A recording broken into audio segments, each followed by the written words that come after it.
Acceleration.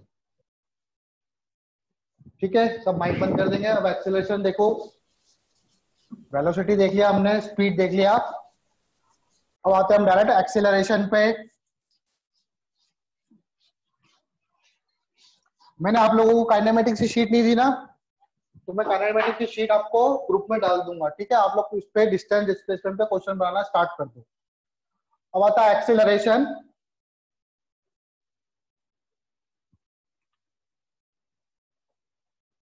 Acceleration क्या होता है?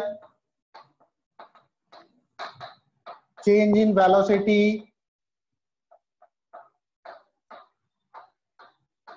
Upon time taken. ठीक है, जिस तरह से सभी के टाइप थे दो, उसी तरह से एक्सेलरेशन के टाइप होंगे। एक्सेलरेशन कैसी क्वांटिटी है? ये भी आपकी वेक्टर क्वांटिटी है। ठीक है, इसकी एसआई यूनिट क्या होती है? वेलोसिटी की मीटर पर सेकंड डिवाइडेड बाय सेकंड। तो क्या हो जाएगा? एसआई यूनिट मीटर पर सेकंड स्क्वायर। ठीक है, तो एक्सीलरेशन को, इसके भी दो पार्ट करे हमने। एक तो होता है एवरेज एक्सीलरेशन। एवरेज एक्सीलरेशन, इसको कैसे डिनोट करेंगे? ए, क्योंकि वेक्टर क्वांटिटी है, तो A average equal to V2 minus V1 vector T2 minus T1। इसको आप डेल्टा V वेक्टर भी ले सकते हो, change in vector upon delta T। ठीक है, acceleration, average acceleration V2 minus V1 vector upon T2 minus T1, या फिर आप लिख सकते हो delta V upon delta T। फिर आता है इंस्टेंटेनियस एक्सीलरेशन। Instantaneous acceleration. ठीक है, इंस्टेंटेनियस एक्सीलरेशन को खाली ए लिख दो, इसका मतलब ये इंस्टेंटेनियस एक्सीलरेशन है। और आप चाहो तो ये इंस्टेंटेनियस भी लिख सकते हो यहाँ पे। ठीक है, ये क्या होगा आपका? इसमें लिमिट लगाएंगे, limit delta T tends to 0 delta V vector upon delta T. मैंने बताया था ये लिमिट लगाते हैं तो हम लोग उसको dv बाय dt भी लिख सकते हैं। तो ए इंस्टेंटेनियस, खाली ए लिखो आप, ए बराबर क्या हो जाएगा? dv vector upon dt vector. तो acceleration equal to dv by dt। ठीक है, ये इंस्टेंटेनियस एक्सेलरेशन को शो करेगा, और एवरेज एक्सेलरेशन के लिए delta v by delta T. ठीक है, इतना नोट करो, फिर आगे देखते हैं हम लोग। ठीक है, आगे देखेंगे हम। तो एक्सेलरेशन इक्वल टू होता है dv बाय dt। ठीक है, ये क्या है? Instantaneous acceleration. तो इंस्टेंटेनियस एक्सेलरेशन को a इक्वल टू मैंने लिखा dv बाय dt।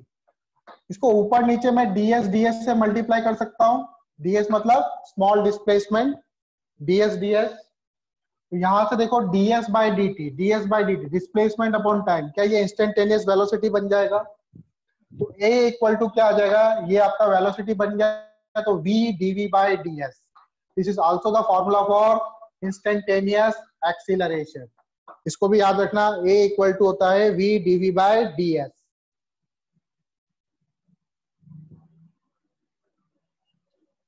कुछ पॉइंट लिखते हैं, इंपॉर्टेंट पॉइंट्स। पहले स्पीड वाले मैं थोड़े से इंपॉर्टेंट पॉइंट लिखवा देता हूं, और फिर एक्सीलरेशन वाले पॉइंट लिखेंगे हम लोग। Important points.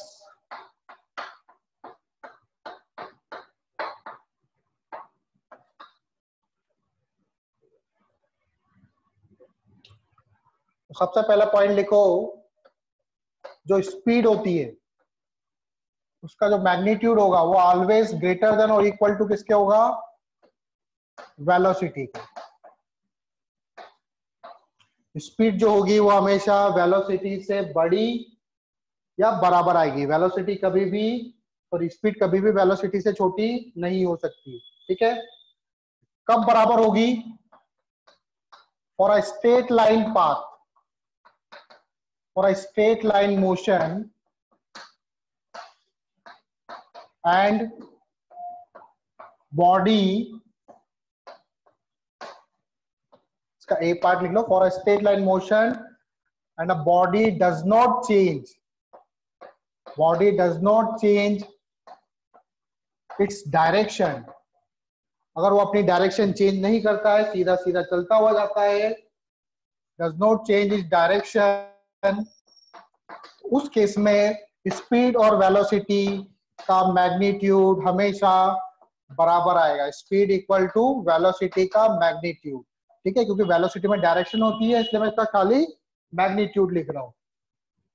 ठीक है, इसके अलावा कोई भी पाथ हो, स्ट्रेट लाइन पाथ के अलावा कोई भी कर्व पाथ हो, सर्कुलर पाथ हो, उस सभी केस में स्पीड जो होगी वो हमेशा वेलोसिटी से बड़ी आएगी। ठीक है, फॉर कर्वी लीनियर बोल दो उसको, मतलब कर्व पाथ, स्पीड जो होगी वो ग्रेटर देन होगी वेलोसिटी के मैग्नीट्यूड से। ठीक है, बात समझ में आई? दूसरा पॉइंट बहुत ही इंपॉर्टेंट है, कई लोगों को समझ में नहीं आता। दूसरा पॉइंट V इंस्टेंटेनियस, इसके ऊपर मैंने वो नहीं लगाया, वेक्टर नहीं लगाया, मतलब ये क्या रिप्रेजेंट कर रहा है? ये स्पीड को रिप्रेजेंट कर रहा है, इक्वल टू V इंस्टेंटेनियस का मैग्नीट्यूड। ये हमेशा होगा फॉर एनी पाथ। कुछ बात समझ में आई? फॉर एनी पाथ, ये क्या है आपका? Speed, instantaneous speed. ये क्या है आपका? वेलोसिटी। इंस्टेंटेनियस वेलोसिटी का मैग्नीट्यूड हमेशा इंस्टेंटेनियस स्पीड के बराबर होगा। ठीक है, अब इनको चीजों को समझते हैं हम लोग, पहले नोट कर लो आप सर, क्योंकि ये लोग भी देखेंगे सब। मैंने क्या बोला? इंस्टेंटेनियस स्पीड इंस्टेंटेनियस वेलोसिटी के बराबर होता है। क्यों होता है बराबर? फॉर एनी पाथ, किसी भी पाथ के लिए। सपोज करो मेरा जो पाथ है वो ऐसा कोई कर्व पाथ है। ठीक है, अब मेरे को इंस्टेंटेनियस स्पीड निकालनी। इंस्टेंटेनियस स्पीड मतलब तो चलेगा ये ए से केवल बी तक ही जा पाएगा, क्योंकि इंस्टेंटेनियस स्पीड निकाल रहा हूं, तो बहुत ही short duration of short interval of time होगा, और शॉर्ट इंटरवल ऑफ टाइम में जो डिस्टेंस ट्रेवल करेगा ये बहुत ही कम करेगा। तो शॉर्ट इंटरवल टाइम के लिए जितना डिस्टेंस कवर किया इसने, ठीक है, for instantaneous, for an instant, ऐसे लिख सकते हैं आप, फॉर एन इंस्टेंट, किसी इंस्टेंट पर डिस्टेंस जो होती है वो डिस्प्लेसमेंट के मैग्नीट्यूड के बराबर होती है। क्योंकि टाइम ही इतना कम है कि पार्टिकल टर्न ही नहीं कर पा रहा, पार्टिकल जो है जितना डिस्टेंस कवर किया उतना ही डिस्प्लेसमेंट हो गया। क्योंकि इंस्टेंटेनियस का मतलब है बहुत शॉर्ट इंटरवल ऑफ टाइम, तो शॉर्ट इंटरवल ऑफ टाइम में डिस्टेंस और डिस्प्लेसमेंट का मैग्नीट्यूड क्या होता है? बराबर होता है। मैग्नीट्यूड ये बराबर है तो उसका मतलब इंस्टेंटेनियस स्पीड और इंस्टेंटेनियस वेलोसिटी भी बराबर होगी। आया समझ में बेटा? तो अगला पॉइंट देखते हैं हम लोग। थर्ड पॉइंट देखो,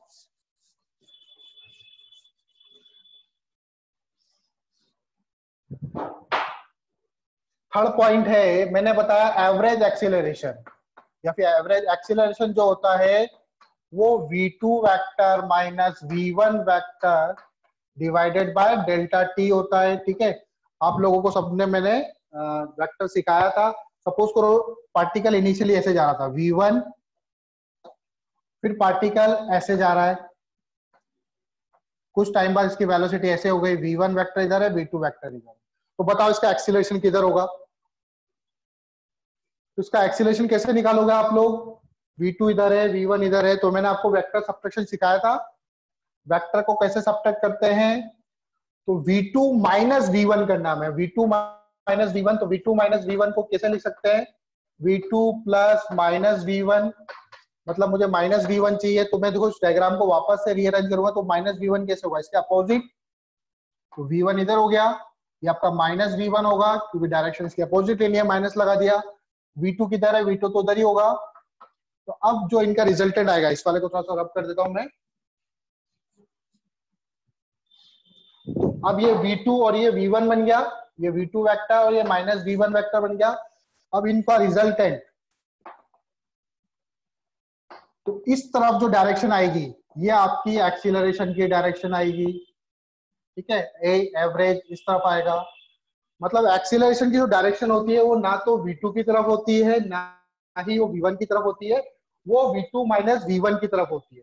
तो ये आपका जो होगा ये v2 - v1 होगा, ठीक है। तो एक्सीलरेशन की डायरेक्शन जो होगी v2 - v1 upon delta T कर दो यहाँ पे, ऐसे नहीं लिखते इसको। ये जो आया ये क्या आया आपका, ये आपका आया v2 वेक्टर -v1 वेक्टर, ठीक है। तो direction of acceleration is in this direction, तो एक्सीलरेशन की डायरेक्शन भी आपकी इसी तरफ होगी, ठीक है। तो आप क्या लिखोगे, direction of acceleration is neither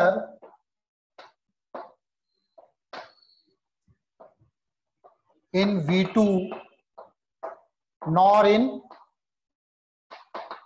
v1, ना तो v2 की तरफ होती है ना ही v1 की तरफ होती है। इट्स डायरेक्शन इज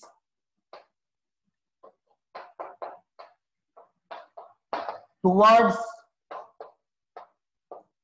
उनका चेंज टुवर्ड्स v2 - v1 की तरफ होगी, v2 - v1 की तरफ डायरेक्शन होगी। इस पॉइंट को भी लिख लो और किसी को कोई डाउट है तो पूछ लो।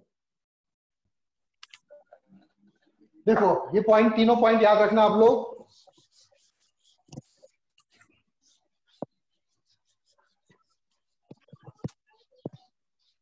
अब थोड़ा अंदर घुस रहे हैं हम लोग और डीपली समझेंगे इसको, ठीक है। माइक ऑफ कर दो सब। अब देखो क्वेश्चन है मेरा, कैन,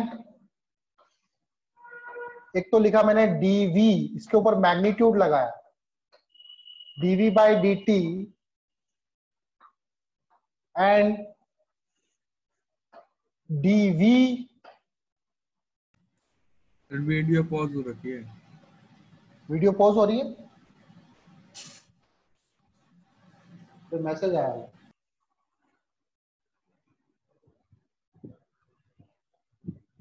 ठीक है, अब सही है। dv/dt, देखो वापस से, एक तरफ मैंने लिखा dv का मैग्नीट्यूड अपॉन dt, और दूसरा लिखा मैंने dv वेक्टर बाय dt का मैग्नीट्यूड। क्या दोनों एक ही चीज है, अलग अलग है? दोनों एक ही चीज है, अलग अलग है? dv/dt ये है rate of change of v। क्या है v को ऐसे मैंने लिख दिया मैग्नीट्यूड में, तो यहाँ पे स्पीड बन गया, ठीक है। तो ये आपकी चीज हुई क्या, rate of change of speed, rate of change of speed. और ये क्या बन गया आपका dv/dt, ये आपका एक्सीलरेशन, ये आपका एक्सीलरेशन होगा, ठीक है। Rate of change of speed, acceleration जो होता है वो डायरेक्शन चेंज होने के कारण भी हो सकता है। कोई अगर सर्कुलर पाथ पे घूम रहा है तो वो एक्सीलरेट हो रही है, ठीक है। सर्कुलर पाथ पे घूम रहा है तो वो एक्सीलरेट हो रही है, ठीक है। तो एक्सीलरेशन जो होता है वो डायरेक्शन चेंज होने के कारण भी होता है, ठीक है। ये क्या रिप्रेजेंट कर रहा है, ये खाली rate of change of speed को रिप्रेजेंट कर रहा है, और ये एक्सीलरेशन को रिप्रेजेंट कर रहा है। एक्सीलरेशन का वो भी क्या, मैग्नीट्यूड, एक्सीलरेशन का मैग्नीट्यूड को रिप्रेजेंट कर रहा है। दोनों में अंतर समझ में आया? अब दोनों पे क्वेश्चन लेते हैं हम लोग, ठीक है। इस पे बेस पे क्वेश्चन,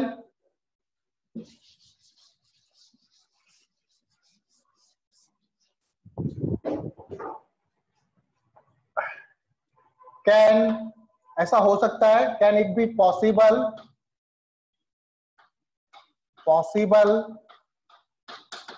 ऐसा कभी हो सकता है? पहला ऑप्शन है आपका कि डीवी बाय